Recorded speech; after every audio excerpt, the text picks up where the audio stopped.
Bonsoir à tous, bonsoir à toutes, bienvenue, merci d'être ici avec nous. Donc je vais passer la parole à Apolline et à nos trois intervenants dans un instant. Moi c'est Salomé Allensleben et je fais partie du Master 2 Médias et Numérique du CELSA. Donc on est 5 à travailler sur cette conférence depuis le mois de septembre. Donc on a un groupe avec Morgane Dossou, Apolline Gardia, Élise Desserroir et Héloïse Lay. Et on fait donc tous partie du Master Médias et Numérique. Ce soir vous êtes ici à la conférence annuelle. Donc la conférence annuelle, c'est l'occasion de se réunir entre étudiants du master et du CELSA, des anciens et des curieux, autour des grandes thématiques dont on traite dans notre master. Donc ce master médias et numérique, c'est un master qui est assez éclectique. On traite de tous les sujets des médias et des médias actuels. Donc ça va de la musique au cinéma, au développement d'applications pour mobile. Et vraiment le point central, c'est qu'on va avoir une posture critique et théorique et qu'on va interroger des choses de façon assez conceptuelle. Donc pour citer des exemples de conférences des années précédentes, il y a eu par exemple la culture LOL sur internet ou la culture de la dénonciation sur les réseaux sociaux. Et nous ce soir on va s'interroger à des choses qui nous tiennent pas mal à cœur, qui sont la cybersécurité, la protection des données personnelles, et tout ça avec un prisme assez géopolitique. Donc on aurait bien aimé avoir la parité parmi nos intervenants, mais malheureusement avec des désistements ça n'a pas été le cas. La conférence va durer 1h15 à peu près avec un temps de questions et ça va être filmé. Donc si vous pouvez mettre vos téléphones en silencieux, ce serait bien, comme ça on n'a pas de petits bruits parasites. Et je voudrais remercier pas mal de gens qui ont permis que cette soirée se passe ce soir. Donc en premier lieu la Maison des Initiatives Étudiantes qui nous accueille aujourd'hui dans ce lieu. Aussi l'association La Famisque, donc l'association des anciens du master, qui nous permet de financer l'apéro que vous aurez après, avec des bières de la brasserie L'Instant. On voulait aussi remercier les personnes qui nous ont encadrés, donc Samuel Azoulay, Julia Lasserie, Camille Rondeau, Erwan Guerriec et l'aide de Sylvie Gesson du CELSA aussi. Et enfin bien sûr remercier nos trois intervenants que je vais laisser Apolline vous présenter. Donc je passe la parole à Apolline et bonne conférence à tous. Merci.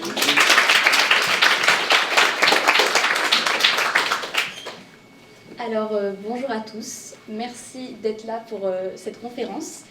Si vous êtes venus ici, c'est parce qu'on vous a posé une question. Votre téléphone peut-il vous trahir? Et alors je ne sais pas si c'est parce que vous avez été interpellé par le sujet, parce que vous vous êtes dit j'avais raison, ça confirme tous mes soupçons sur mon téléphone, parce que vous voulez qu'on vous dise que non, il n'y a pas de problème avec votre téléphone, parce que vous avez envie qu'on vous donne des solutions pour mieux gérer vos données, ou parce que vous êtes là juste pour le pot de la fin. Dans tous les cas, on est là pour répondre à vos questions et à vos questionnements. Alors, en 3 parties. Première partie, en fait, on va parler de notre relation en fait, personnelle avec notre téléphone, comment ça peut impacter nos relations. Et parfois, en fait, on se sent un peu trahi par notre téléphone, on se demande s'il nous écoute pas, et si parfois il nous fait pas faire des bêtises qui nous gênent socialement. Et donc on va pouvoir évoquer un petit peu plus ça. Mais au-delà de ces petits détails embêtants mais sans grande répercussion, on peut aussi se demander s'il y a vraiment une raison d'être parano ou pas dans une plus grande échelle. Si notre liberté, notre démocratie, notre sécurité, elle peut pas être impactée par la collecte de ces données privées et personnelles. Et puis enfin, on va s'intéresser un peu aux potentielles solutions qu'on peut trouver pour mieux gérer nos données, mieux les protéger, et on aura un temps d'échange comme Salomé l'a déjà indiqué. Donc je suis entourée de 3 personnes qui vont répondre à tous ces questionnements. Nous avons d'abord Gaëlle, qui est hacker éthique et météorologue, et qui a notamment contribué en fait, à faire de la sensibilisation dans les cas de catastrophes naturelles. Nous avons aussi Fabrice Ebelboin, c'est ça. Qui du coup est enseignant, notamment à Sciences Po Paris, et qui est aussi entrepreneur, et qui est aussi connaisseur dans les thématiques de la guerre informationnelle. Et enfin, nous avons Baptiste, qui lui est hacker aussi, et fondateur du Predictalab, et qui est très engagé dans tout ce qui est sensibilisation sur la protection des données privées. Vous qualifiez aussi un peu comme le Robin des Bois des personnes démunies de la protection du numérique. Donc voilà, nos 3 intervenants. Donc dans notre première partie, comme je vous parlais, on a cette problématique de relation avec notre téléphone et informations privées, comment on peut gérer tout ça. En fait, il y a plein de traces numériques qu'on laisse un peu partout et qui peuvent nous mettre mal à l'aise. Par exemple, notre téléphone va notifier qu'on est allé voir un profil en laissant un like, ou bien qu'on est encore en ligne alors qu'on a dit bonne nuit à tout le monde. Ça peut être parfois un petit peu gênant. Et puis parfois on se couche le soir et on se dit qu'est-ce qui va se passer dans ma vie si demain toutes les conversations privées que j'avais sur mon téléphone étaient révélées. Ce serait la fin des temps. Donc à cause de ces problématiques-là, on a eu envie de creuser un peu plus ce sujet. Est-ce que vous pouvez donc, nous parler, par exemple, Baptiste, de votre rapport à votre téléphone dans votre vie quotidienne, dans votre vie privée, même en tant que hacker renseigné sur ces sujets-là? Comment vous vivez un peu cette expérience? Alors, bonjour à tous. Tout d'abord, merci d'être venus ce soir. Alors, pour répondre à la question, mon rapport à la technologie et mon rapport au mobile, il est fort de fait particulier vis-à-vis de mon métier. Mais déjà, avant de répondre réellement à la question, je voulais introduire et enrichir un petit peu le propos sur l'empreinte numérique. Qu'est-ce que c'est votre empreinte numérique? Plus que, avant de parler, il est toujours bon de définir un vocabulaire et qu'on ait un vocabulaire commun pour pouvoir ensuite développer les idées. Et donc, l'empreinte numérique, ça va être toutes les traces que vous laissez sur Internet. Il y a les traces actives. Vous êtes ici ce soir, vous prenez une photo et donc que vous postez sur Twitter, sur Instagram ou autre, en disant je suis à la conférence, blablabla, avec machin, avec machine. Et ça, c'est une trace active. Et donc, vous donnez une information aux réseaux sociaux, à d'autres personnes potentiellement qui vont écouter l'information. Et il y a les traces passives qui vont être toutes les informations récoltées, qui sont souvent des données techniques, mais un peu plus, qui vont être ce qu'on appelle les métadonnées, et qui vont être parfois des centaines et des centaines de points de données qui vont pouvoir être utilisés, interprétés, revendus et qui ont parfois une valeur monétaire. Et sur la base de ces informations-là, sur la base de votre empreinte numérique, tout ça va avoir des répercussions. Et donc, de fait, moi je passe beaucoup de temps à faire de la sensibilisation, comme vous l'avez dit, sur ces questions, sur la question de l'empreinte numérique et l'importance de l'empreinte numérique. Et pour incarner, entre guillemets, pour faire cette sensibilisation, ça nécessite de ma part beaucoup plus d'exposition que ce que je voudrais. Mais de fait, de par ma position et de par mon activité, je suis obligé de m'exposer un petit peu. Donc sur moi, il y a beaucoup de choses sur Internet. Il vous suffit de taper mon nom sur Google, vous allez trouver beaucoup de choses, de par des interviews avec des journalistes, etc. Mais j'essaie de réduire mon empreinte numérique et surtout j'essaie de dissocier mon empreinte numérique. Et c'est une seconde base, et on en parlera je pense après, sur la dissociation, la compartimentalisation de vos vies. C'est-à-dire que ce qui est du travail est du travail, et ce qui est du loisir est du loisir. Et c'est pour ça que demain, quand vous allez travailler dans une société, et qu'on va vous donner un téléphone de boulot, c'est le téléphone du boulot. C'est pas le téléphone pour appeler papa, maman, la copine, le copain. Et il faut vraiment dissocier les choses et compartimenter. Autrement, vous allez mixer l'intégralité de vos vies. Et peut-être, encore une fois, c'est une idée qu'on développera ensuite, oui, mais la vie numérique, votre vie numérique et votre vie réelle va être reliée et c'est l'opposé de ce que vous souhaitez. Merci beaucoup. Alors, sur votre rapport à votre téléphone, est-ce que vous pouvez rajouter quelque chose, Fabrice? J'ai peur que le fil ne soit pas sûr. Il y a peut-être un autre micro avec plus de fil. Pardon. Il faut l'allumer. Je donne celui-là à la place. Hop là.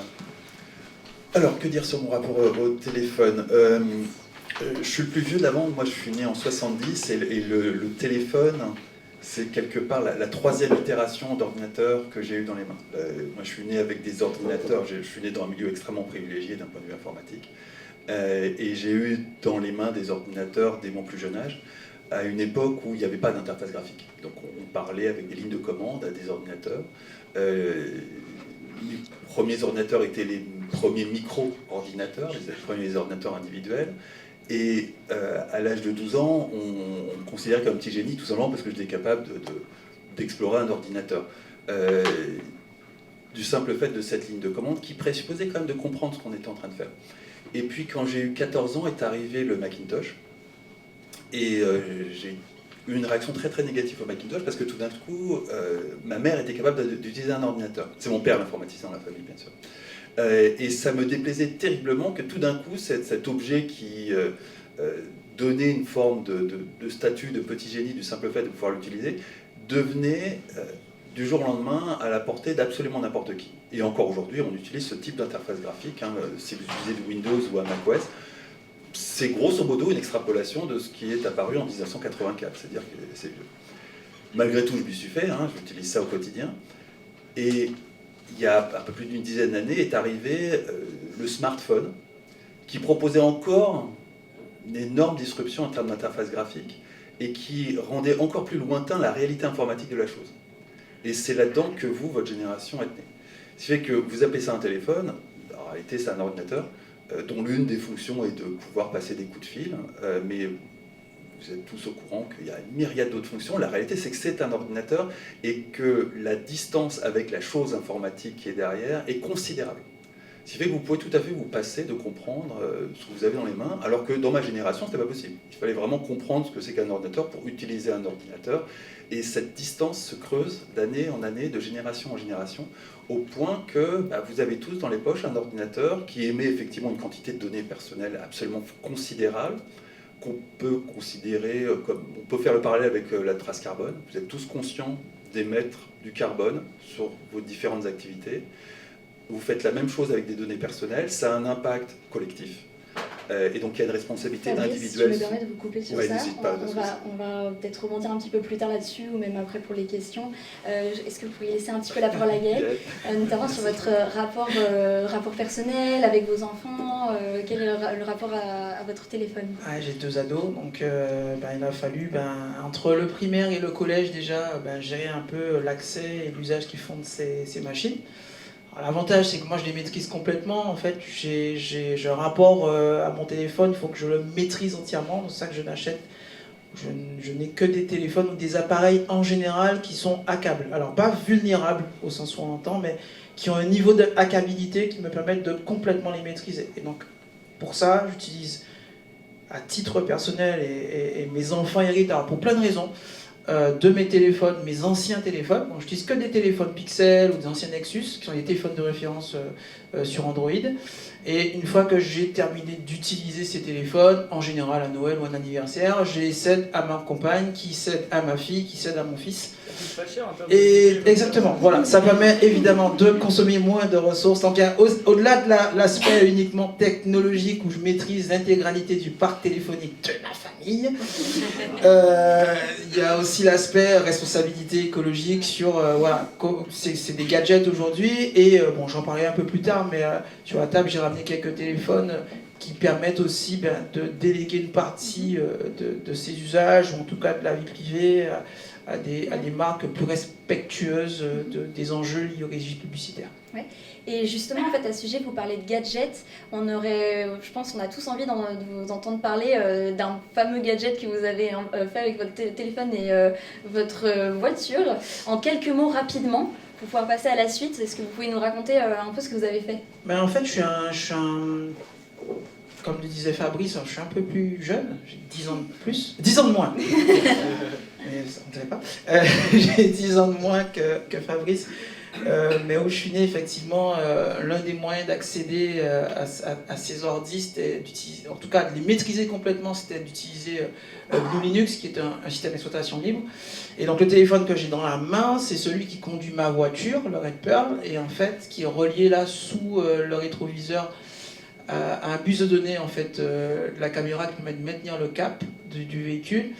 Je fais ces expériences-là, c'est pour montrer à quel point ces machines sont à la fois devenues puissantes et à quel point elles interviennent aussi dans tout un périmètre qu'on n'imaginait pas quand je suis né ou quand j'étais adolescent. Mais elles sont suffisamment puissantes aujourd'hui pour conduire une voiture d'une tonne 7 qui fait du 0 à 100 en 7 secondes et qui a 184 chevaux. Donc là, on a en plus une machine qui peut tuer par destination, forcément, et qui va prendre mon relais, en fait. Alors, elle est autonome de niveau 3, elle ne sait pas prendre de rond-point, on verra tout à l'heure. Elle ne sait pas ce que c'est qu'une priorité à droite, elle ne sait pas prendre toute seule les péages, mais pour tout le reste, elle sait faire. Elle est parisienne. Elle roule là, on est en Normandie, le long de la base aérienne 105 à Évreux. Elle roule à 110. Mais en gros, mes téléphones aujourd'hui et les téléphones de ma famille sont reliés évidemment à cette voiture-là, mais à ma machine à laver, à mon sèche-linge, à mon frigo. Alors, comme Baptiste, mon métier m'impose, on est collègues, hein, mon métier m'impose de maîtriser tous ces périmètres-là et de savoir à quelle sauce vous êtes mangé avant de pouvoir aider des marques ou aider des personnes à maîtriser leur usage du téléphone. Mais ce téléphone-là, je peux savoir si ma lessive est terminée, et ça induit aussi pour des personnes d'intérêt des vulnérabilités qui peuvent engendrer des failles ou en tout cas porter atteinte à la sécurité des biens et des personnes. Bien sûr, et justement à ce sujet, on voit que la technologie elle peut aller assez loin, elle peut un peu totaliser notre vie privée et vous n'êtes pas sans savoir qu'il y a plein d'applications dans lesquelles on donne des informations plus ou moins sensibles.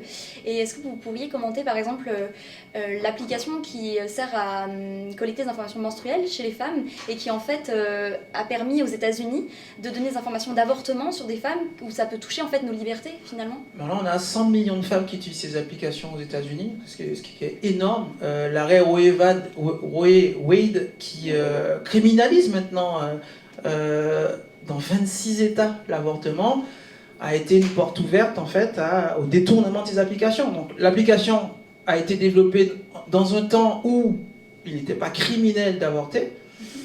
Mais son évolution et les obligations qu'imposent aussi ces États désormais à ces fournisseurs de services sur les applications menstruelles peut conduire, et ça a été une des craintes de ces femmes, de se dire demain mon État impose à cette application ou à ce service de communiquer de potentiels risques d'avortement. On imagine bien, et là on est dans un état de droit, c'est-à-dire qu'on touche non seulement à quelque chose d'intime, mais qui a priori n'était pas illégal et qui le devient. Donc on imagine juste à quel point ces machines aujourd'hui, au-delà du fait qu'elles nous permettent de communiquer, en fonction de ce qu'elles stockent, en fonction de ce qu'elles transmettent à d'autres web services, peuvent menacer complètement et porter atteinte à notre intégrité physique et faire de certaines d'entre nous des criminels. Donc d'où l'importance de maîtriser et de contrôler un peu ce qu'on transmet ou ce qu'on évoque en tout cas sur ces téléphones. Bien sûr. Si je peux rebondir là-dessus. Il y a une idée intéressante derrière ce que dit Gaël, qui est l'utilisation détournée en fait de données.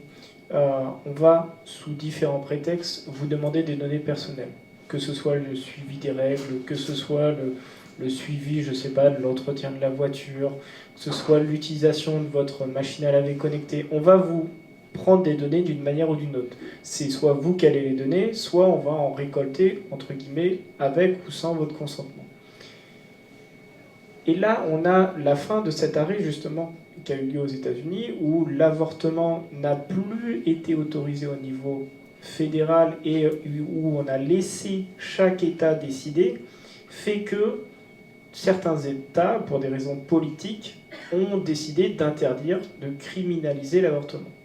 Et c'est un très bon exemple, malheureusement, de changement de régime et de choc entre la technologie et la politique. Et aujourd'hui, vous vivez dans un pays qui est tout à fait démocratique, quoi qu'on en dise. Aujourd'hui, vous êtes étudiante.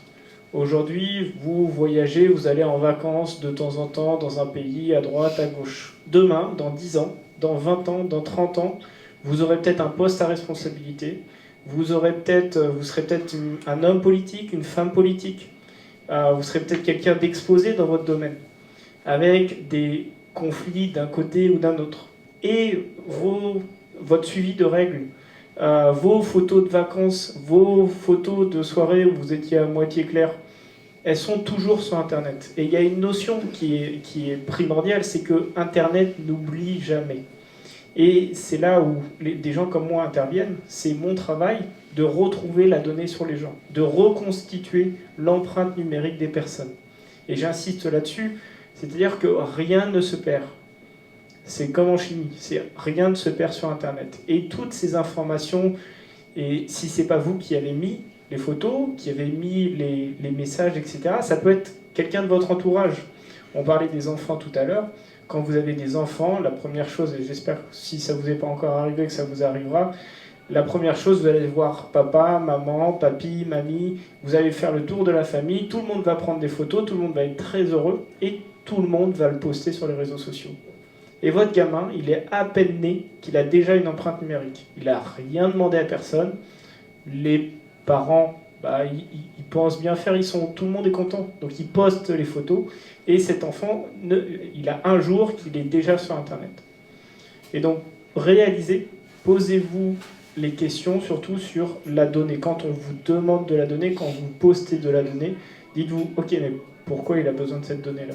Et réalisez que demain, quand vous allez vous retrouver dans 1 an, dans 2 ans, dans 5 ans, dans 10 ans, vous allez retrouver devant un recruteur, il va avoir potentiellement ces informations de vous en pyjama rose à 2h du matin dans les rues de Paris.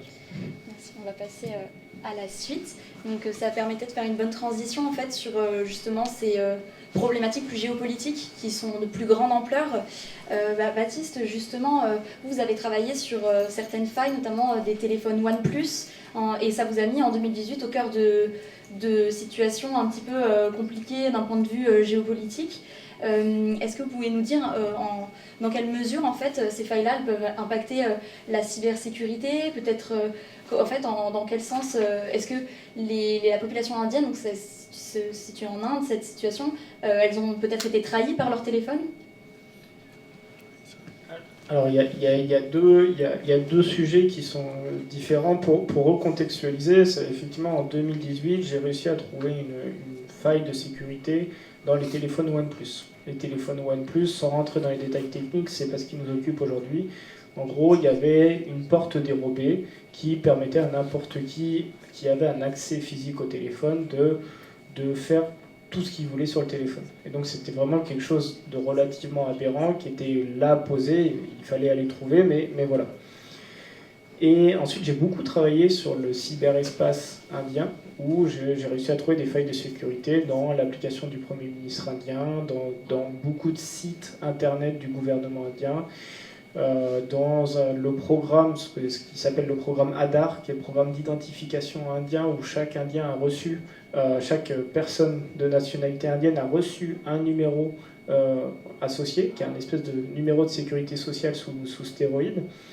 Et effectivement, ça a eu des répercussions très importantes. Mais quand je dis très importantes, c'est-à-dire que l'opposant principal du Premier ministre a repris mes propos dans la presse. Je me suis retrouvé, imaginez que je me suis retrouvé à BFM à 20h, enfin c'est l'équivalent du BFM à 20h en Inde, quoi.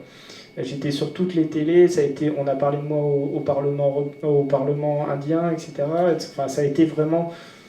Je pense pas que je referai la même chose. Et tant mieux, j'ai envie de dire.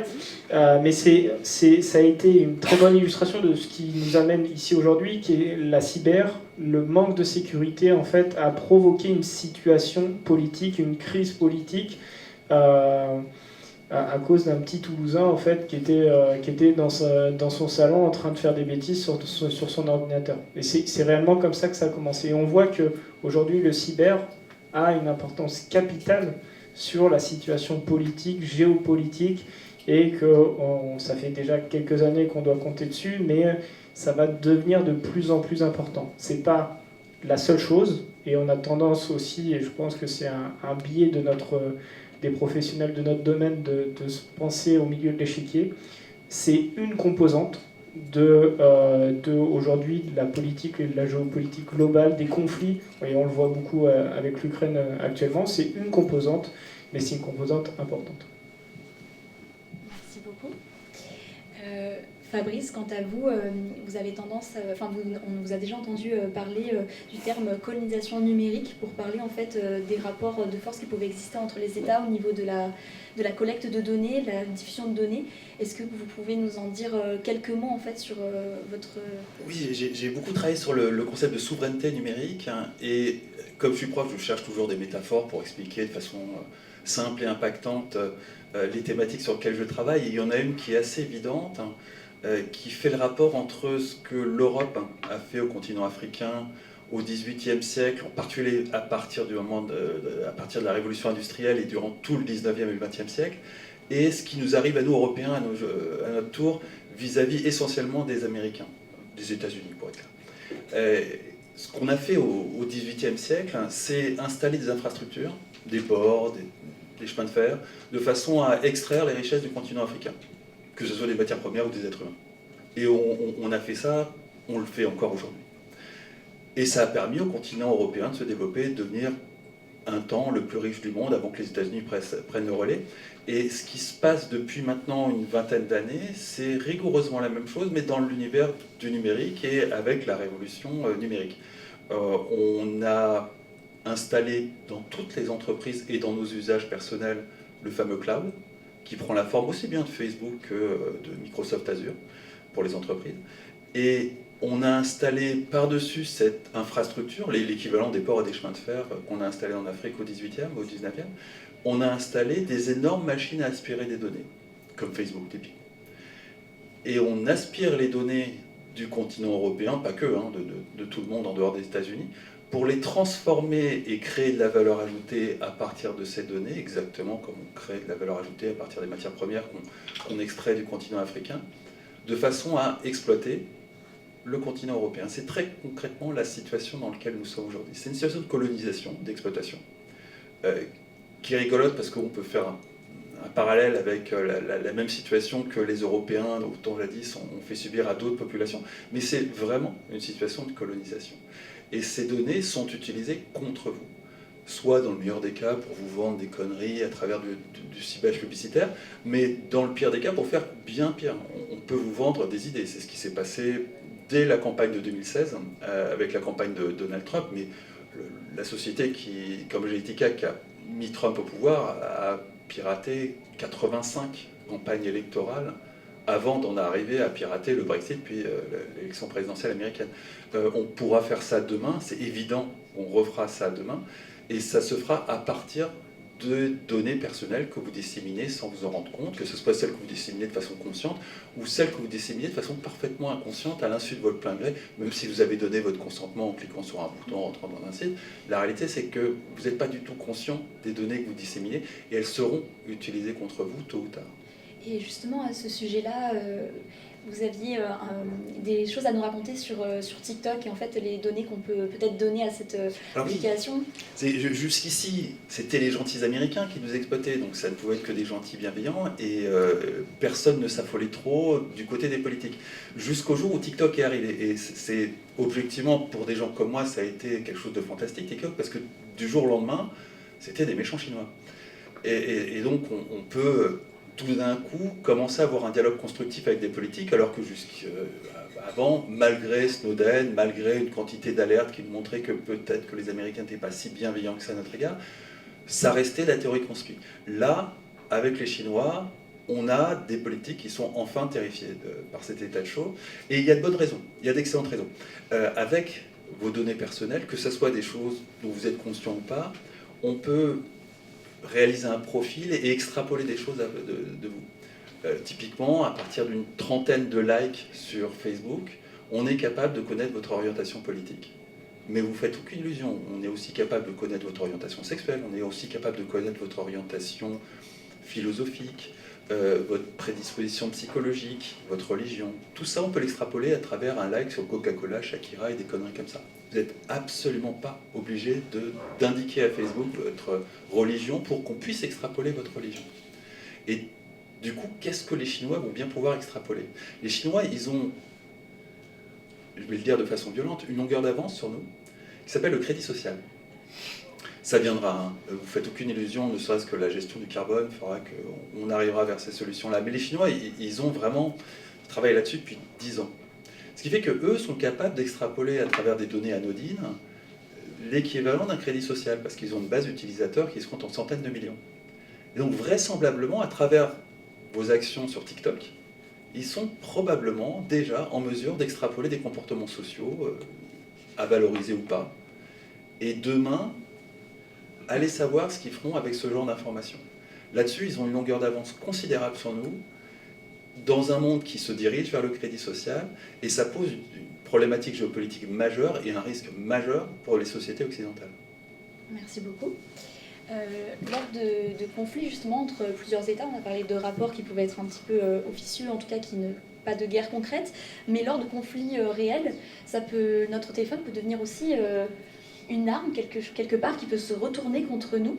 On pensait notamment en fait à la dernière actualité qui a fait que des soldats russes, à cause de leur téléphone, en fait, se sont fait bombarder par les Ukrainiens puisqu'ils se sont fait repérer. Est-ce que vous pouvez nous dire quelque chose là-dessus ?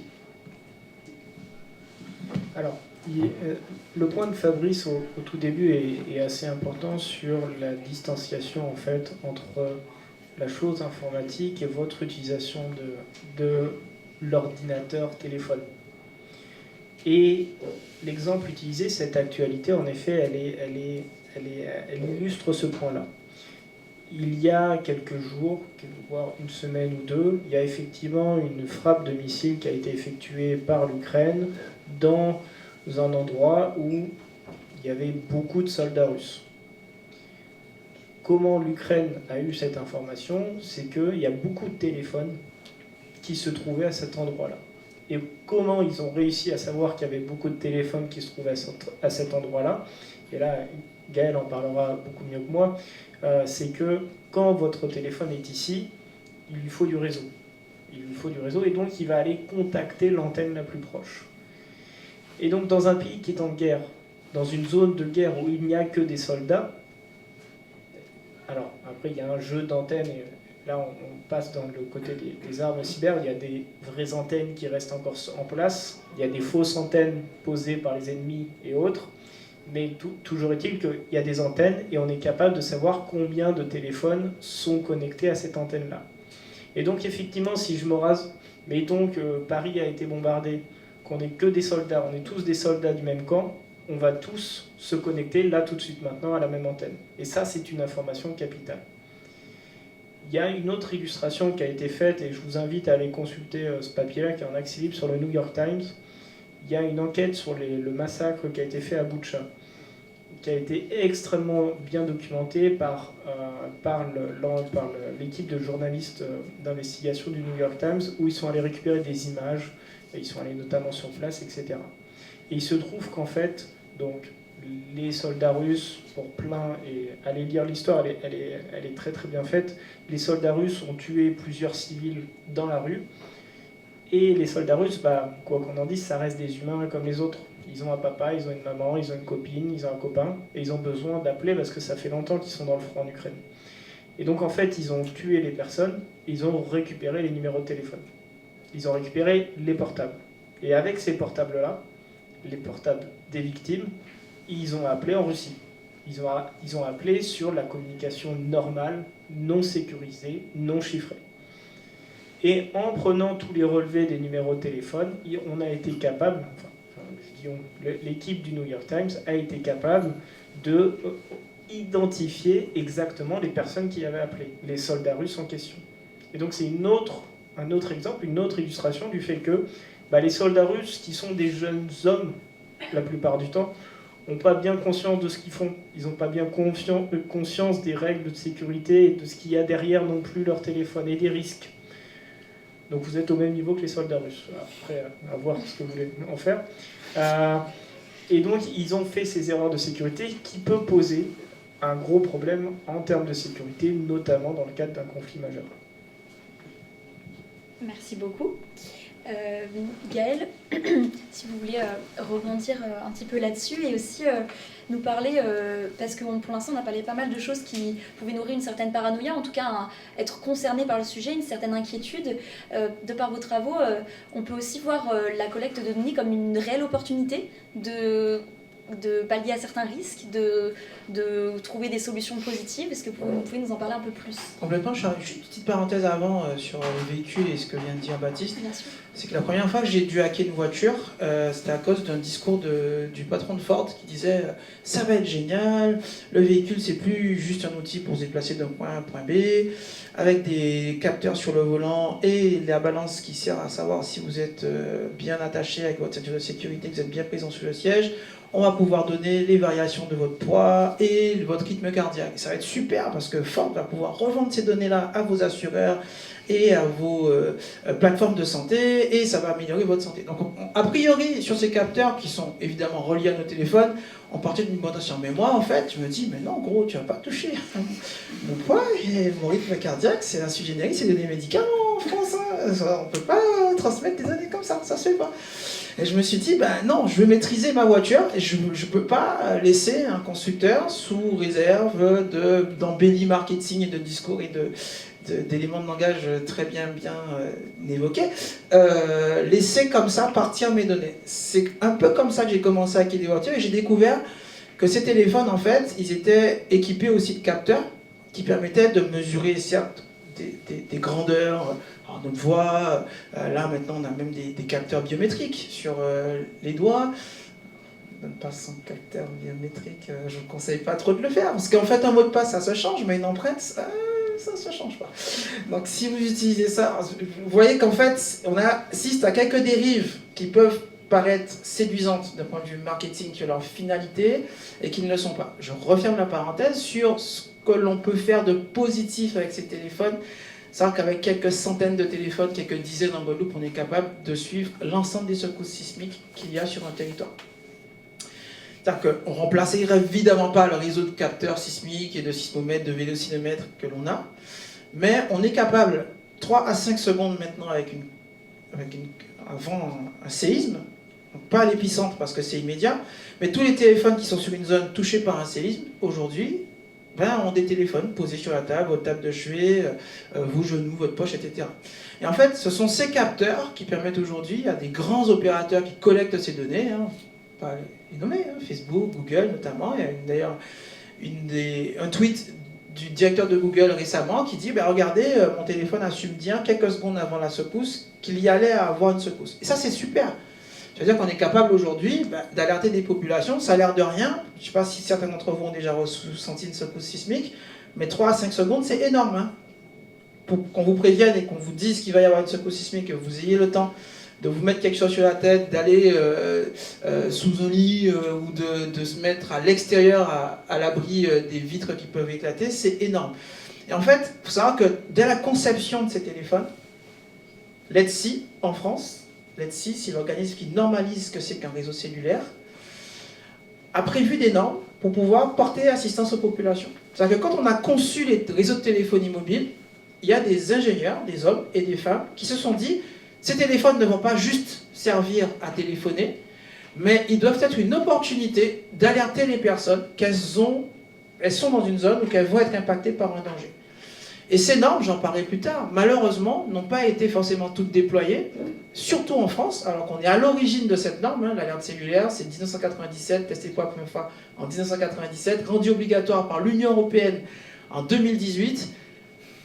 Et là, c'est rentré en vigueur le 21 juin 2022. Vous voyez qu'il avait fallu plus de 25 ans pour qu'une norme qui sauve des vies soit imposée de manière supranationale, alors qu'on est sur un enjeu vital.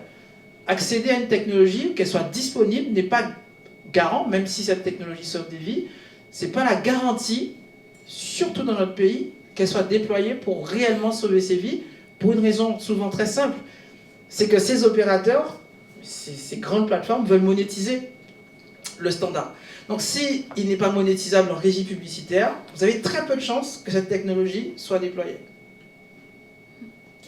Justement, vous parliez un peu de nous, où on en est en Europe, du retard qu'on peut potentiellement avoir. En 2018, il y a eu une fausse alerte à Hawaï que justement l'Europe a pu un petit peu pointer du doigt sur ces dispositifs qui servaient à alerter et qui en fait étaient une alerte à un missile et qui a créé une panique, qui aurait pu créer des problématiques encore plus grandes géopolitiquement et qui ont été un peu pointées du doigt par l'Europe. Est-ce que vous pouvez commenter votre point de vue par rapport à tout ça ? Bien sûr, on va commencer par un petit son. Qui a déjà entendu ce son-là ? Ok, c'est tout ? Une personne ? Alors ça, c'est l'alerte cellulaire dont je vous parlais. En gros, ça, c'est obligatoire sur tous les téléphones en Europe depuis le 21 juin 2022. D'accord ? Et c'est exactement ce qu'ont entendu les Hawaïens en 2018. Et eux, ils faisaient face à une fausse alerte. C'était un exercice, malheureusement, un test qui s'est mal déroulé et qui a rerouté le test sur le vrai réseau d'alerte face à une menace nucléaire de la Corée du Nord. Effectivement, à ce moment-là, on a pointé les Américains, hey, ils savent pas s'en servir, ils ont envoyé de fausses alertes, regardez, c'est pour ça qu'en France, on n'a pas déployé, parce que ça allait créer des paniques. Sauf qu'on est 4 ans plus tard, et une personne parmi vous, une seule, a entendu déjà ce signal-là. Ça prouve 2 choses. La première, c'est que les Ricains sont beaucoup plus pragmatiques que nous et ils ont su utiliser une technologie qu'on avait inventée pour protéger leur propre population. Et quand bien même il y a eu une fausse alerte, il n'y a pas eu tant de victimes que ça, il y a quelques petites paniques, mais ils ont tiré le son de cette fausse alerte-là. Et donc maintenant, il y a 2 vérifications au moment des exercices avant d'envoyer l'alerte. Pendant ce temps-là, vous, à Paris, vous ne savez toujours pas comment réagir si jamais vous recevez ce type de message-là, alors qu'il est obligatoire depuis le 21 juin 2022, et qu'encore une fois, c'est une invention française. Le téléphone, c'est un superbe outil, et je pourrais retracer l'histoire de la radio. Notre pays a été le premier à utiliser la radio en situation de crise. Donc on a dans les mains tous des émetteurs-récepteurs que l'on n'avait pas en 1902. Je rappelle que la plus grande catastrophe naturelle qui a touché la France, c'est 30 000 Français brûlés vifs. Mauvaise décision politique, mauvais conseil scientifique. On était à l'entre-deux d'une élection. C'était les élections législatives à Saint-Pierre, en Martinique, éruption de la montagne Pelée, 30 000 morts. Donc c'est la preuve qu'une technologie aujourd'hui qui n'est pas forcément bien employée ou mal utilisée peut conduire à des désastres. Et en 1902, on a envoyé un soldat, Gustave Ferrier, pour pouvoir utiliser cette télégraphie sans fil. C'était la 5G de l'époque, la télégraphie sans fil. Et quand il est revenu à Paris en 1903, il s'est associé à Gustave Eiffel. Et c'est grâce à cette technologie-là qu'on a encore la tour Eiffel debout, qui est à la fois une antenne relais, un émetteur DAB+, pour la radio numérique terrestre, un émetteur de télévision, un émetteur de sécurité civile. Bref, aujourd'hui, on a énormément de symboles français que l'on doit à ces hommes et ces femmes qui ont sué sang et eau pour qu'on ait accès à ces nouvelles technologies, mais qui, comme vous le voyez sur le début de cette conférence, ont parfois été dévoyées, utilisées à des fins de coercition ou de non-respect de la vie privée. Merci beaucoup. Est-ce que vous souhaitez rebondir sur quelque chose? Je veux bien sur l'Ukraine. Alors, cette histoire de soldats russes qui se sont fait massacrer par l'armée ukrainienne pour une erreur du commandement militaire. La base du commandement militaire aurait dû leur demander d'éteindre leur téléphone avant de se réunir. Il y a des incompétences flagrantes dans l'armée russe. Ceci dit, c'est une bonne leçon. C'est une bonne leçon parce que votre génération, vous allez vous aventurer dans un monde où vous ne vivrez pas nécessairement toujours dans une démocratie, vous ne vivrez pas nécessairement toujours face à un régime bienveillant, et peut-être que certains d'entre vous seront appelés à rentrer en résistance. Mon conseil face à ça, c'est que le jour où vous rentrez en résistance, où vous rentrez dans un groupe de résistance, assurez-vous qu'il y a un hacker dans le groupe. Sinon, c'est ce qui vous arrivera. On a déjà en place ces technologies qui permettent typiquement de repérer chacun d'entre vous dans cette pièce, de le stocker dans un coin, ils s'en foutent dans l'absolu, mais typiquement c'est comme ça qu'on compte les manifestants depuis belle lurette. On compte les passages sur les cellules GSM entre Nation et Bastille. Et à partir de là, la même cellule GSM qui passe de Nation, de Bastille jusqu'à Nation, on sait que c'est un manifestant, on a son identité, on sait à quelle heure il a manifesté, et on sait à l'unité près combien de personnes ont manifesté. Tout le petit jeu de la préfecture a dit, les manifestants ont dit, les organisateurs ont dit, c'est du théâtre. On sait à l'unité près le nombre de manifestants depuis très longtemps, très très longtemps. Et toutes ces données sont stockées, et là encore, on peut extrapoler énormément de choses à partir de ces données. Le simple fait d'avoir un téléphone dans votre poche, et de vivre votre vie de façon relativement innocente par rapport à cet objet, peut dire énormément de choses si tout d'un coup, vous avez une activité qui n'est pas conforme à ce qu'attend de vous un État. Pour l'instant, on a un État qui est effectivement encore une démocratie, ça ne va pas aller très loin. Mais ça pourrait évoluer dans les années à venir, et puis vous pourriez être amené à vivre dans d'autres pays, un peu moins démocratiques. Donc gardez ça en tête. Si vous rentrez en résistance un jour, assurez-vous qu'il y a un hacker dans la main. Merci pour cette conclusion. Ça nous permet de passer à la troisième partie qui est proposer un guide en fait, d'usage et de protection de nos données numériques. Justement, Fabrice, vous en commencez déjà à en parler. Dans quelle mesure c'est important de savoir ce qu'on a entre les mains pour justement mieux se protéger et mieux protéger nos données privées. Et vous parliez aussi de rapport magique à la technologie. Est-ce que vous pouvez nous en dire un petit peu plus là-dessus ? Oui, moi j'enseigne ou j'interagis essentiellement avec des gens pour qui l'ordinateur c'est quelque chose de magique. Et on a tous en plus une technologie qui vient d'arriver, ChatGPT. Vous avez forcément, pour beaucoup d'entre eux, fait joujou avec et commencé à réfléchir à des usages.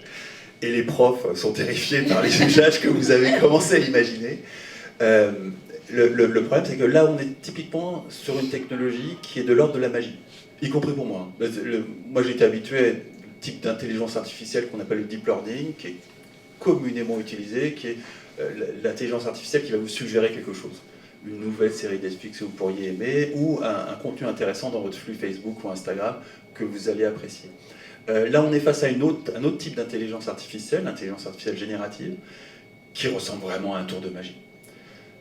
Et c'est essentiel que vous appreniez les trucs des magiciens. Pas forcément pour les reproduire, hein, c'est ultra compliqué, mais juste pour comprendre que ça n'est qu'un tour de magie. Et que non, on n'a pas découpé une personne en deux pour... Non, il y a un truc dans la boîte qui fait que ça donne l'impression d'une personne coupée en deux, mais évidemment que la personne n'est pas découpée en deux. Le problème, c'est que, pour fréquenter énormément les politiques, 99% d'entre eux sont sur la magie.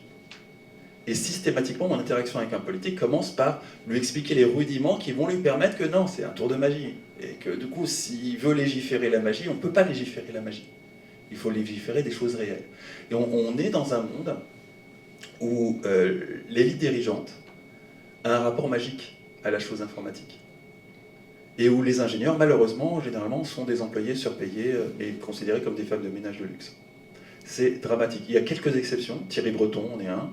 Et si on va à l'Assemblée nationale, on en compte quoi 5, 6 qui ont un rapport qui n'est pas de l'ordre de la magie avec la technologie. Ça ne les empêche pas de légiférer, c'est pour ça que les législations sont complètement cons. Hein. C'est parce qu'elles sont dictées par des lobbies face à des politiques qui comprennent absolument rien à ce qu'ils font. Il est essentiel que vous appreniez les bases de l'informatique. Et pas des bases qui vont vous faire de vous des opérationnels, hein, pas du tout. Des bases qui vont vous faire de vous des gens qui comprennent le monde. De la même façon que vous savez, j'espère, que la Terre est ronde, que vous avez appris Newton à l'école qui vous permet de comprendre pourquoi elle est ronde et pourquoi les objets sont attirés sur le sol, et qui vous ont permis de comprendre pourquoi le système solaire était composé avec un soleil au centre, avec des planètes qui tournent autour, et qui vous ont permis d'extrapoler la Voie lactée et l'univers, qui vous permet de regarder le ciel sans considérer que c'est des dieux qui envoient des éclairs ou Dieu sait quoi. Il en va de même avec l'informatique. Vous ne pouvez pas vous permettre d'aborder le 21e siècle, dans lequel vous n'êtes pas tout à fait né, ou presque, j'imagine, sans comprendre les magiciens. Sinon, vous allez vous faire avoir.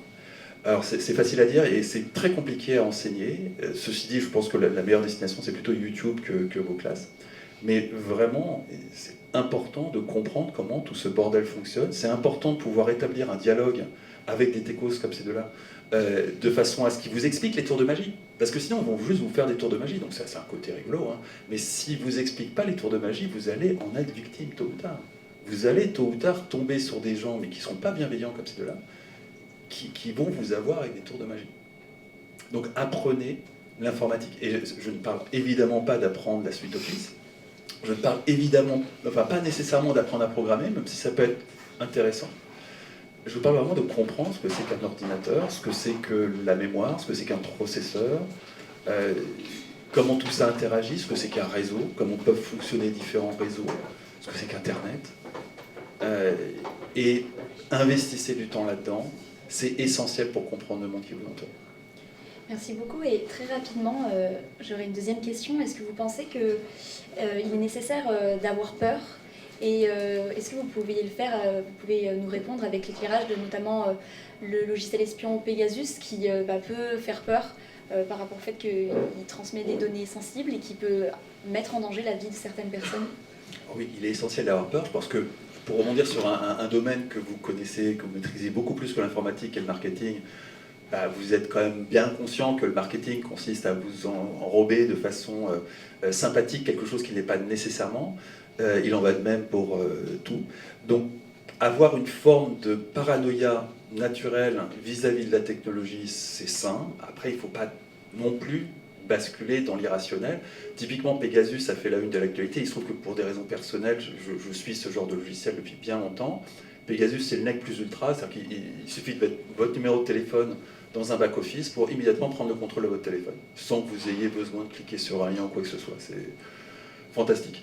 Heureusement, c'est hors de prix. Donc très concrètement, dans la salle, en dehors peut-être de moi, peut-être de Baptiste, il y a peu de gens qui peuvent être ciblés par ce type de logiciel. Malgré tout, vous pouvez être ciblé par tout un tas de choses. Et là encore, la meilleure façon de parer à cette paranoïa, de la rendre rationnelle, de la rendre utile, c'est de comprendre l'informatique. Pegasus, pour évoquer 2 minutes le sujet, c'est un logiciel qui a été construit par une boîte israélienne qui, dans le cadre des accords d'Abraham, qui sont les accords de paix au Proche-Orient, mis en place par Donald Trump, a servi de lien diplomatique. C'est-à-dire très concrètement, hein, le jour où le Maroc a reconnu Israël, entre autres, le Maroc a récupéré 2 logiciels Pegasus pour espionner son opposition politique et la décimer, mais pas que. Ils ont aussi espionné des gens comme Emmanuel Macron. Et je vous laisse imaginer ce qu'il pourrait advenir si tout d'un coup vous aviez la totalité des contenus sur le téléphone d'Emmanuel Macron qui étaient publiés. C'est une vraie possibilité. Hein. De toute évidence, ils ont été récupérés. La seule raison pour laquelle ils n'ont pas été publiés, c'est la bonne volonté du gouvernement marocain. Ils ont aussi espionné, c'est plus rigolo, Éric Zemmour. Alors il faut savoir, ils n'en ont strictement rien à foutre d'Éric Zemmour. Hein. Ils ont vraiment d'autres choses à faire. Par contre, la surveillance, c'est une grande bourse d'échange. C'est-à-dire que très concrètement, moi, en tant que gouvernement français, je n'ai pas le droit d'espionner un journaliste ou un avocat. C'est interdit. Je peux espionner éventuellement un citoyen ordinaire. Ça demande des autorisations, c'est encadré par un juge, mais je peux le faire. Par contre, un avocat, c'est hors de question. Un journaliste, c'est hors de question. Mais je peux parfaitement le demander à mes potes marocains de le faire, pour qu'ils n'auront aucun souci, ni légal, ni moral, à le faire. Et je vais échanger des informations contre les communications d'Éric Zemmour. C'est très vraisemblablement ce qui s'est passé. Tout ça pour vous dire que tous les cadres législatifs sont de la poudre aux yeux. On est dans un monde où si techniquement c'est possible, ça sera fait. Ça n'est pas ni une démocratie ni une loi qui va protéger de quoi que ce soit. Si je peux rebondir sur le sujet. Alors, il y a beaucoup de choses dans ce que Fabrice a dit, et c'est l'occasion, en fait, aussi, je voulais rebondir et poser 2 concepts. Fabrice parlait d'une paranoïa saine vis-à-vis de la technologie. Je nuancerai en parlant de 2 choses distinctes. Il y a en sécurité ce qu'on appelle le modèle de menace. Le modèle de menace, qu'est-ce que c'est ? C'est basiquement, si je caricature, qui sont vos ennemis ? Aujourd'hui, vous êtes étudiant, vous êtes étudiante. Bon, à part peut-être votre voisin, votre voisine, un collègue dans la classe, et vous n'avez pas beaucoup d'ennemis en théorie. Demain, vous êtes avocat, vous êtes journaliste d'investigation, vous êtes homme politique, femme politique. Là, vous pouvez potentiellement avoir des ennemis à différents niveaux. Vous pouvez avoir des ennemis qui ont plus ou moins de moyens, qui ont des nationalités différentes. Et donc, c'est la base de la sécurité. C'est la base de la sécurité, c'est déjà de savoir contre quoi je me sécurise. C'est comment je veux me protéger et de quoi je veux me protéger. Et qu'est-ce que je veux protéger. Et donc, établir son modèle de menace, il est extrêmement important. Et c'est en ça que Fabrice dit, dans la salle, les personnes qui potentiellement pourraient être touchées par Pegasus, c'est Fabrice ou moi. Puisqu'on a des profils, on a des modèles de menaces qui ne sont absolument pas les mêmes que les vôtres, et bien heureusement, de par notre fonction, de par nos activités, etc. Donc il est important de considérer ça et de mettre ça dans la balance. Pourquoi Pegasus n'est pas une réelle menace pour le commun des mortels ? Puisque effectivement, ce sont des bijoux. Techniquement, c'est vraiment c'est hors de prix. C'est hors de prix parce que c'est techniquement le top du top techniquement. Il y a des mois de travail derrière. Il y a des gens extrêmement talentueux, alors qui utilisent leur talent. Ça, on peut le juger moralement, éthiquement sur plein de sujets, mais c'est extrêmement compliqué à faire ces armes-là parce que c'est des armes cyber. Donc c'est important de parler du modèle de menace. Et ensuite le sujet que je voulais aborder, c'est que il faut faire attention sur le côté, sur l'utilisation, sur le cadre législatif. Fabrice a raison, je ne l'interpréterai pas, je ne pense pas être d'accord avec toi sur ces sujets, mais chaque pays, qu'il soit démocratique, que ce soit semi-démocratique, dictature, on l'appelle comme on veut, va avoir un cadre législatif avec des lois qui veulent dire quelque chose ou pas. Il est une évidence que les pays se parlent. Il est une évidence que les pays collaborent entre eux. Et donc de fait, sur le fond, Fabrice a raison. C'est pas parce que quelque chose est interdit dans votre pays qu'il est interdit dans les autres pays. En France, par exemple, on n'a pas le droit de classer les gens en fonction de leur religion. On n'a pas le droit de classer les gens en fonction de votre orientation sexuelle. C'est pas le cas partout. Donc, aujourd'hui, vous avez des sociétés qui manipulent de la donnée, qu'on va appeler des data brokers ou avec d'autres noms, et qui vont avoir des bases de données globales, parce que Internet, c'est global. Donc, on ne va pas s'amuser à récupérer que des Français, ou que de ça, ou que de ci. Et lorsqu'on va récupérer ces données-là, lorsque ces entreprises, ces techniciens vont récupérer ça, et ben ils vont moduler leur logiciel, ils vont moduler leurs armes cyber en fonction des législations. Donc c'est pas un problème technique. Techniquement, tout est faisable, mais le cadre législatif fait que parfois, les armes cyber sont restreintes. Et si c'est restreint dans votre pays, par d'autres biais, qui sont des biais non techniques et plus politiques, il peut y avoir des échanges de coups de main.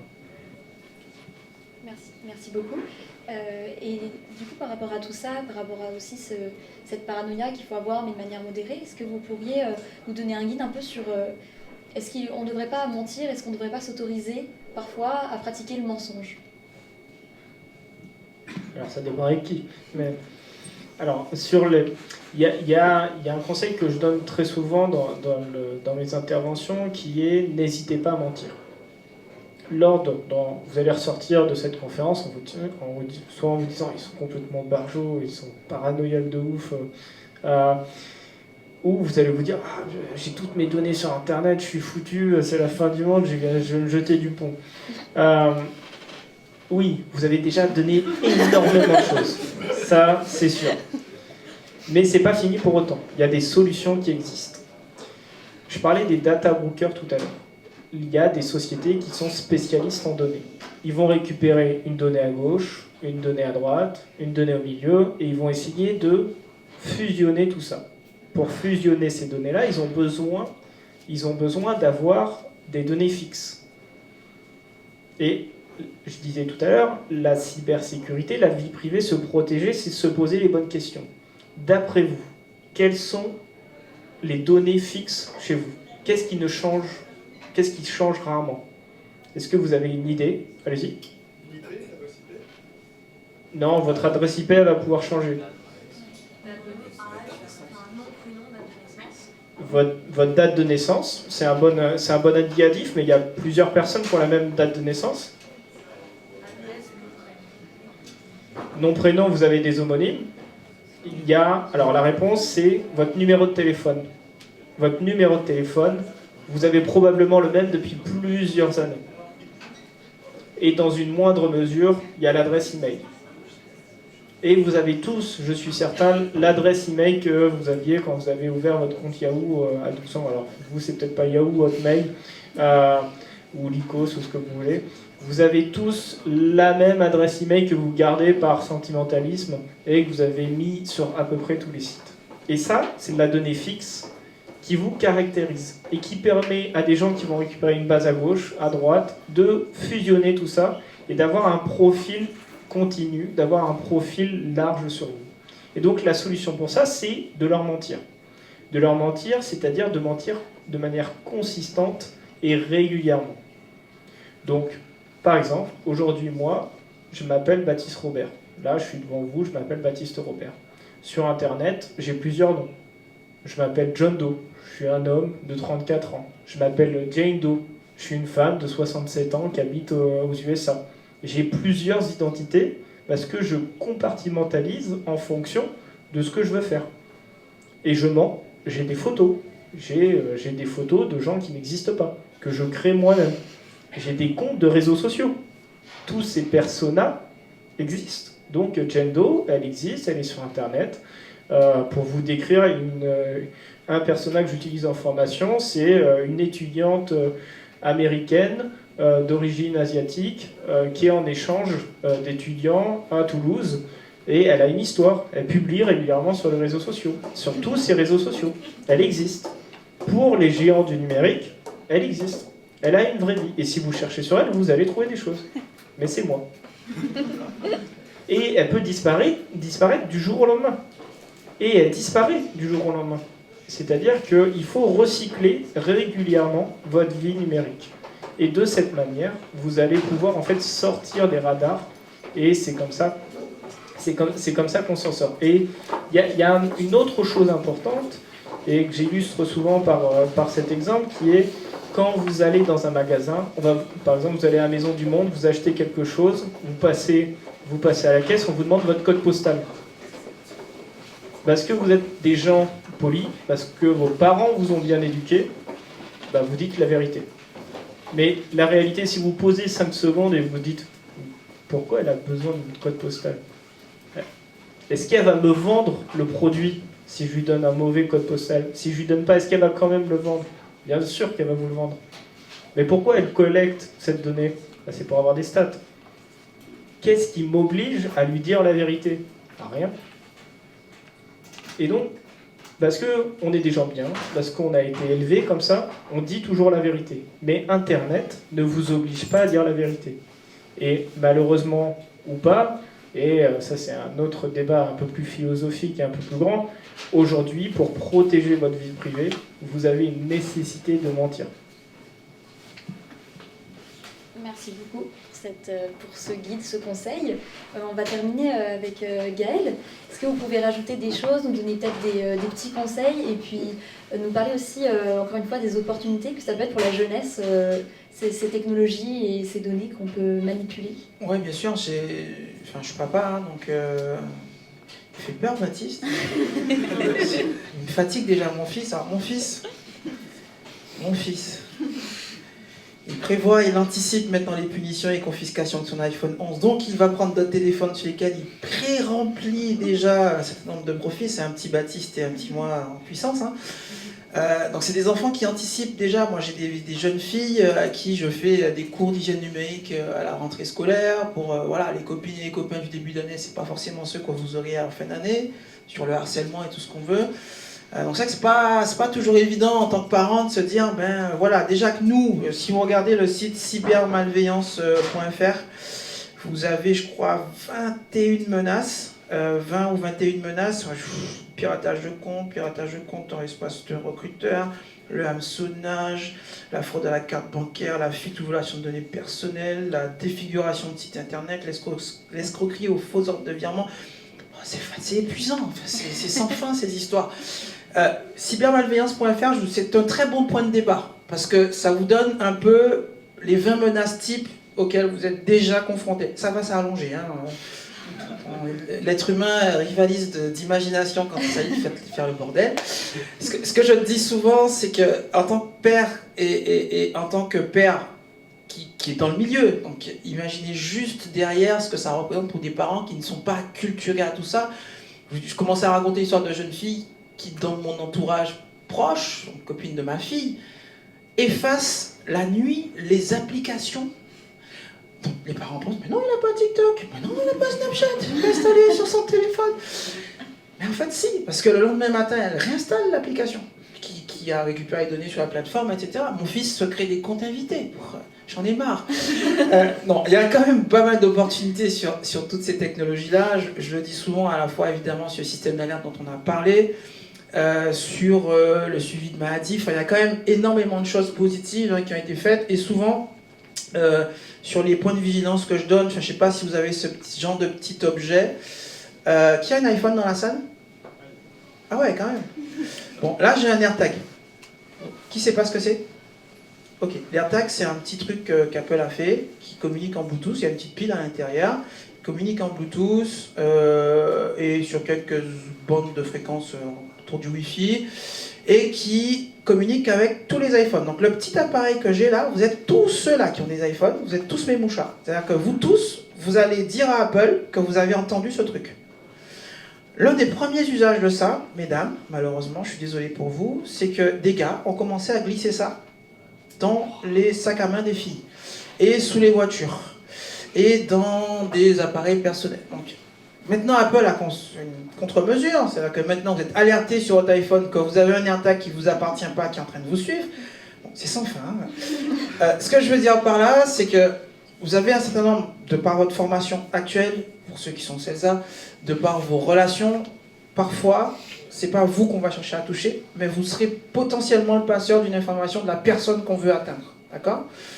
Et c'est ça à quoi il faut être vigilant. Donc, cybermalveillance pour évidemment les conseils. Des téléphones qui, au maximum, respectent la vie privée. Vous verrez aussi que sur cybermalveillance, on vous encourage à faire les mises à jour de vos téléphones, de vos différents appareils, vos machines à laver, vos voitures. Enfin, vous êtes entouré d'ordinateurs maintenant et donc vous allez devoir travailler à une forme d'hygiène numérique. Donc là, je vous invite à consulter le guide d'hygiène numérique de l'ANSSI.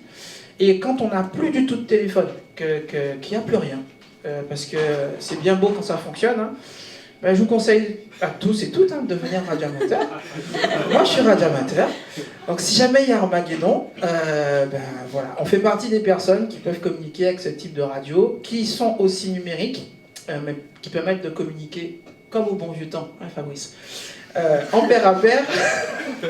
Non, parce que vous avez l'impression que c'est une vieille lubie, un vieux loisir. Il y a 14 000 radioamateurs en France, il y en a plus de 800 000 aux États-Unis. Ça fait un radioamateur pour 400 habitants aux États-Unis, un pour 6 000, un pour 7 000 en France. Vous voyez que vous êtes beaucoup moins proche en France d'une personne qui saurait communiquer sans les moyens modernes que vous avez tous dans vos poches qu'aux États-Unis. Donc c'est important aussi de maîtriser un peu les sous-jacents physiques, un peu ce que disait Baptiste, un peu ce que disait Fabrice, qui permettent de régir un peu tous ces réseaux. Ils ne sont pas faillibles. Il faut savoir qu'un réseau de téléphonie mobile, pour vous rendre compte à quel point tout ça est fragile, c'est maximum 10% des usagers qui peuvent communiquer en même temps. Vous ne pouvez pas tous appeler en même temps sur le même opérateur. C'est pas possible. C'est que 10%. Une inondation de la Seine, on perd 30 à 40% des capacités. Parce que les antennes relais sont inondées, parce que les stations électriques sont inondées. On voyait qu'en cas de crise sur l'Île-de-France, d'ailleurs, je vais faire un petit test, puis après je m'arrête, Oui, promis. allez-y. Qui connaît les itinéraires d'évacuation? Qui habite Paris? Qui n'habite pas Paris? Qui n'habite pas en Île-de-France? D'accord, très bien. Donc vous habitez pratiquement majoritairement en Île-de-France. La Cour des comptes vient de remettre un rapport là, qui dit qu'on n'est pas prêt face à une crue de la Seine. D'accord? Donc, qui parmi vous connaît les itinéraires d'évacuation si jamais la Seine venait à déborder? Même si vous n'êtes pas en bord de Seine. Hein. Personne? Les sites refuges? Personne? Voilà. Donc, vous avez dans vos téléphones, en théorie, tous les moyens d'avoir accès à cette information. Je vous invite à lire le 10 crimes et les 10 crimes de vos régions. Et là, c'est pas uniquement votre téléphone. Votre téléphone va vous servir à vous alerter. Et il faut saisir ces opportunités. Votre téléphone va vous servir à vous déplacer. Saisir cette opportunité. Vous voyez que mon téléphone conduit ma voiture. Pour rentrer en Normandie, moi, tranquillement, moins fatigué. Mais en maîtriser complètement les sous-jacents, c'est aussi intéressant et aussi savoir s'en passer. Donc, je parlais de la radio. Je fais un accident de tsunami le 23 mars. On a commencé, malheureusement tous les maires n'ont pas fait en Guadeloupe, c'est un peu plus présent en Martinique. Nous avons à Nice et à Cannes pareil, un petit bonhomme qui court, une vague derrière et une flèche qui dit c'est par là. Voilà. Des fois, on pense à des choses très compliquées, mais parfois il faut penser aussi analogique. Et c'est un peu mon mot de la fin, c'est magique et c'est génial qu'on ait accès à ces technologies-là. Jamais oublier qu'elles sont faillibles, qu'elles sont perfectibles, bien entendu, ça toujours, et qu'il faut savoir s'en passer. Voilà. Bah, merci beaucoup Gaël. Donc, pour conclure un peu tout cet échange, on peut dire que l'idée dans les relations privées, c'est toujours de trouver un peu le juste milieu entre les relations privées et les relations professionnelles, comme on a pu le voir. Savoir aussi voir où sont les opportunités, comme a pu parler Gaël, mais également aussi avoir conscience en fait, de ce qu'on utilise, dans quel sens, comme a pu le présenter aussi Fabrice, afin une fois qu'on comprend les choses, de savoir comment répondre, comment répliquer, comment se mobiliser aussi contre des libertés qu'on peut nous prendre. Donc voilà, tout ça très important. Donc l'idée en fait c'est de pouvoir bénéficier de tous les usages de notre téléphone, les comprendre pour en fait ne pas payer, en tout cas le moins possible, les conséquences que ça peut avoir dans nos vies. Je vous remercie beaucoup. On va autoriser, on est un petit peu malheureusement compressé par le temps, je vais autoriser 2 questions s'il y a des questions qui vous viennent et vous avez envie d'adresser aux intervenants. Puis ensuite on passera à la deuxième partie un petit peu plus informelle où vous pourrez encore échanger avec les intervenants évidemment et on aura un pot.